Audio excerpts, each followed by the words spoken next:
Assalamualaikum warahmatullahi wabarakatuh. Para siswa, bertemu kembali dengan Ibu pada pembelajaran Bahasa Indonesia. Hari ini kita akan membahas tentang teks eksplanasi. Tapi pada kesempatan ini yang akan kita bahas adalah pengertian dan struktur teksnya saja dulu ya. Nanti di kesempatan berikutnya kita akan membahas kaidah kebahasaannya.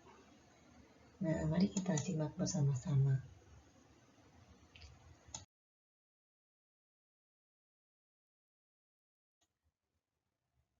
Apa itu pengertian teks eksplanasi?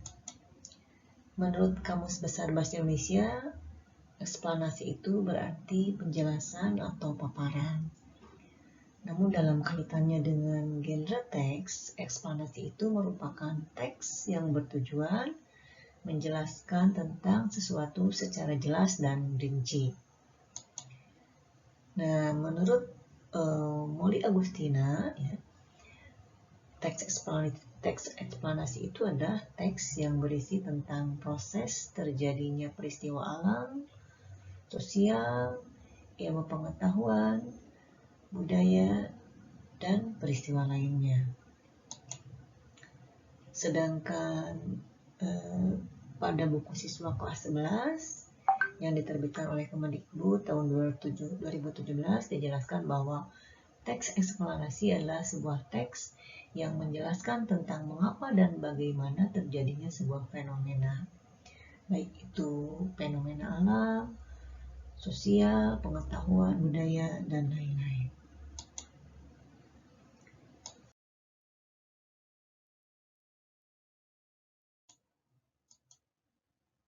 Selanjutnya, Knapp dan Watkins mengemukakan bahwa di dalam teks eksplanasi terdapat dua orientasi. Kedua orientasi tersebut yaitu untuk menjelaskan jawaban atas pertanyaan mengapa dan bagaimana. Maka dari itu, pemaparan dalam teks eksplanasi bersifat kronologis, logis, dan kausalitas dengan tujuan untuk memberikan pemahaman tentang suatu fenomena kepada para pembaca secara jelas dan detail.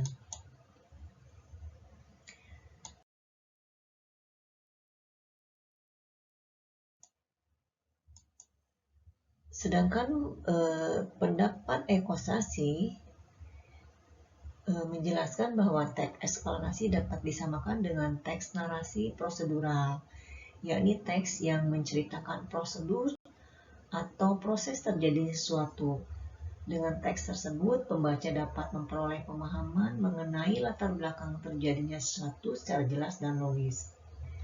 Di dalam penulisan teks eksplanasi, hubungan antar bagian berupa peristiwa yang disusun dalam bentuk kronologis, ya, sebagai jawaban terhadap pertanyaan bagaimana, dan juga disusun dalam bentuk akibat atau kausalitas sebagai jawaban dari pertanyaan mengapa, ya.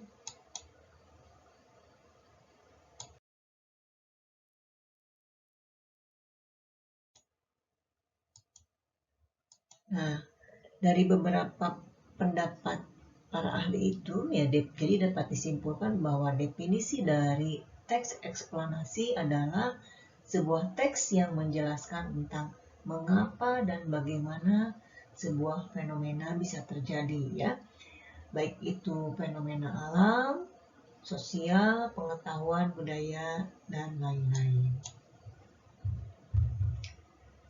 Nah, berikutnya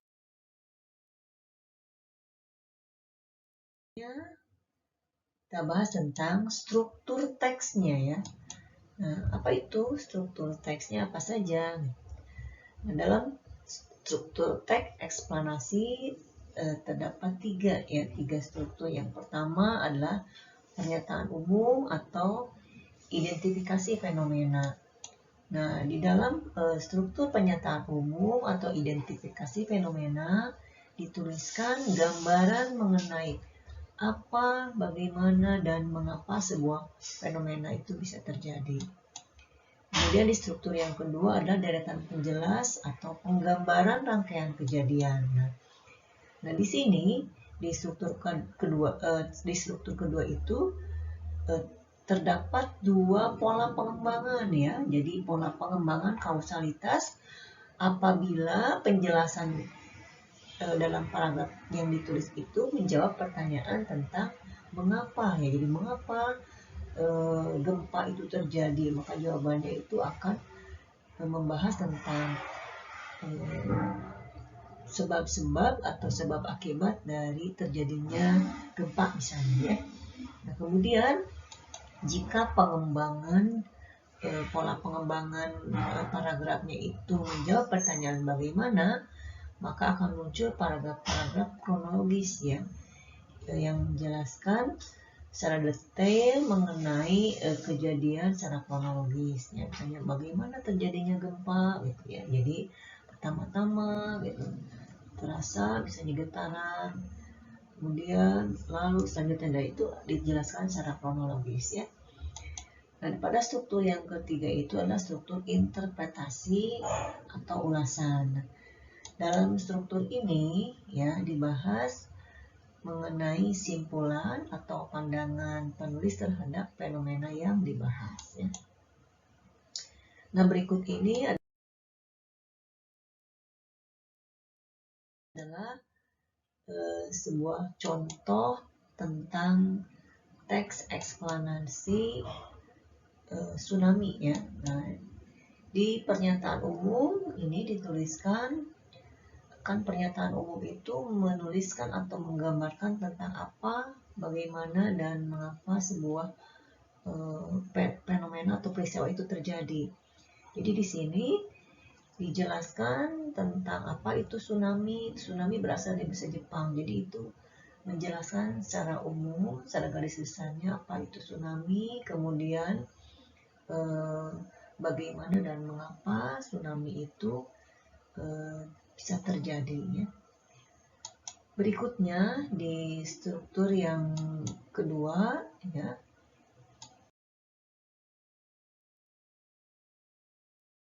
di struktur deretan penjelas atau penggambaran rangkaian kejadian. Nah, baru di sini dijelaskan secara detail ya bagaimana sebab-sebab terjadinya gempa atau bagaimana kronologis terjadinya tsunami gitu ya. Di sini ya. Sini dicontoh di paragraf yang pertama di deretan penjelas, saat gempa terjadi dan permukaan dasar laut naik turun di sepanjang patahan, maka saat itulah tsunami terbentuk. Patahan itu menyebabkan keseimbangan air laut terganggu. Patahan yang besar akan menghasilkan gelombang yang besar juga ya. Sesaat setelah gempa terjadi, air laut akan mengalami surut dan akan kembali ke daratan dalam bentuk gelombang besar atau tsunami. Nah, di sini di struktur yang kedua ini dibahas secara detail tentang bagaimana terjadinya tsunami dan mengapa tsunami itu bisa terjadi ya. Nah, ini ya, jelaskan secara detail. Tsunami juga terjadi karena letusan gunung berapi di dasar laut yang mengakibatkan tingginya pergerakan air laut atau perairan di dekatnya. Tsunami memiliki kecepatan gelombang yang lebih besar daripada gelombang biasa, bahkan sampai 700 km per jam dan hampir sama dengan kecepatan pesawat. Ya. Jadi ini dijelaskan secara detail bagaimana terjadinya tsunami. Nah, kemudian di struktur yang ketiga, yang terakhir, yang berisi interpretasi atau ulasan ya. Jadi ini berisi tentang pandangan si penulis ya. Sini contohnya di nyatanya tsunami menjadi salah satu peristiwa alam yang sangat berbahaya bagi manusia karena bisa menyebabkan kerusakan besar, bahkan bisa merenggut ribuan jiwa sekaligus apabila terjadi secara mendadak. Maka dari itu kita wajib waspada setiap saat dan menyiapkan diri untuk menghadapi bencana alam tsunami. Walau tidak semua gempa dan letusan gunung berapi di dasar laut menyebabkan tsunami. Jadi terlihat di sini ya, di struktur yang ketiga itu penulis memberikan kesimpulan dan ulasan ya. Gitu. Tapi ini yang ketiga itu bersifat opsional ya.